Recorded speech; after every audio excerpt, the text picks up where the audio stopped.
This project began in January of 2011. It was very short-fused.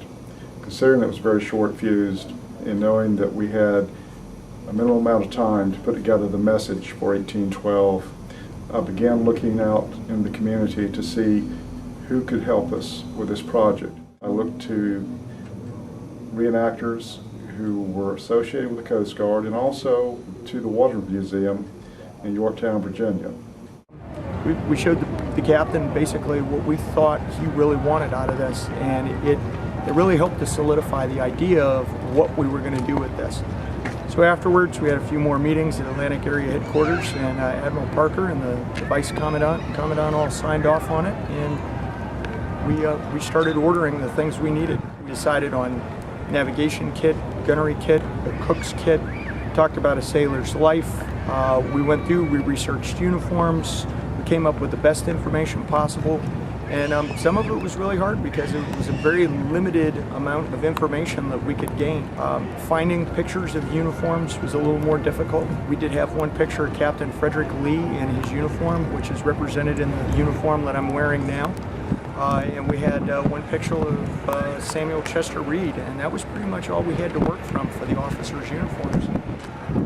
We've been traveling with Eagle from port to port. We've been to New Orleans, Norfolk, Boston, now New London. Also, we went to Baltimore. We've been educating the public on all the different areas of sailing life.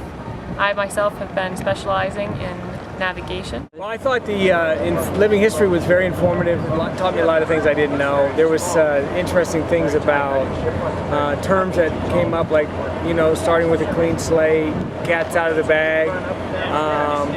I didn't realize what kind of food was served on board the vessels, and just the kind of interesting historical things that actually I didn't really know much about the War of 1812 till I came down here. I think that the one thing that surprises me the most is how involved you can become in the Coast Guard.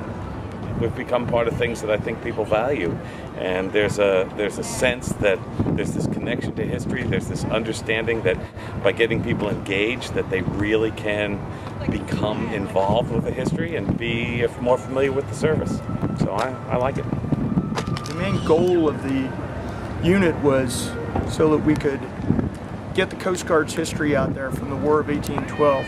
It's one of the least studied wars in U.S. history, and probably one of the most significant and important for the fact that, you know, after the American Revolution, the War of 1812 really solidified that entire nationalized idea of the United States. My favorite part was everything, just everything, period. Just listening and the passion in everybody, just the period. Everybody's passion was just so awesome.